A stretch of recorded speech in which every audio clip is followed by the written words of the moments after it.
I volunteer every Wednesday for the Community Action House. I either drive or ride in a truck that picks up food, and we were at the Northside Mire waiting for a space in the dock. I thought he fell asleep because he just sounded like he was snoring.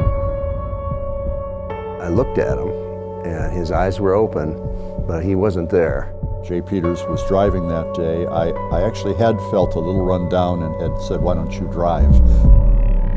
He looked over and realized I wasn't saying anything, which is a little unusual for me. Slapped him a few times and he was out.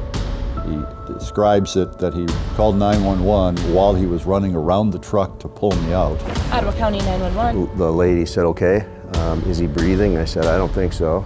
She said, "Okay, I'm going to walk you through CPR." And I'd just been trained. The truck is pretty high, so imagine a 200-pound bag of potatoes on the top shelf. It's kind of a tricky thing to get out, and we both tumbled to the ground. I knew that I had to get him out of the truck and get him on the concrete, because you can't provide the chest pumping in a chair. And he knew immediately to start CPR. Your hands together become that person's heartbeat until it can be restored by an AED. And I just felt like all the things that they told me I should feel, what it should, if you know you're being successful, was there. I have some broken ribs, which is a consequence often of CPR when it's done correctly.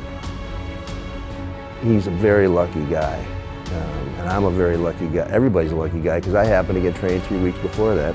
Probably, I don't remember thinking this, but probably I'm never going to need this. And it happened.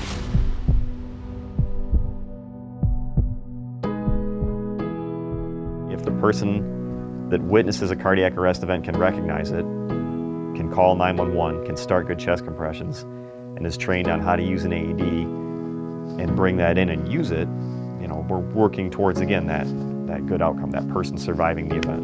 No one else was around. It was probably about 4 minutes before I heard the ambulance is coming.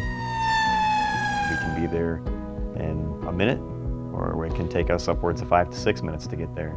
But it's that in-between time that's so important. Someone needs to be doing chest compressions during that time.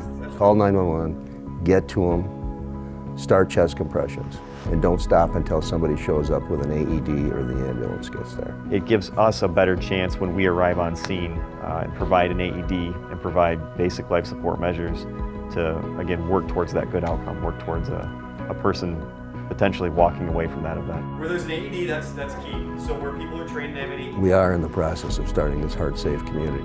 There's going to be an initiative now to make Holland a more heart-healthy place, and one of the steps will be to get 15% or more of the community trained in basic CPR and basic AED use.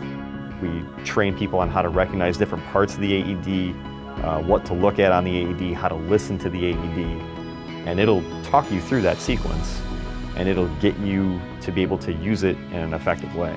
Everyone clear. Press flashing button. Pull it off the wall, open it up, it'll talk to you, you can't screw it up, and it'll save somebody's life. In 2022, we had 5 cardiac arrests where the individual that suffered the cardiac arrest survived. The common thread between all of those instances was that there was a person there that knew CPR, and there was an AED that was made available very early on in that event.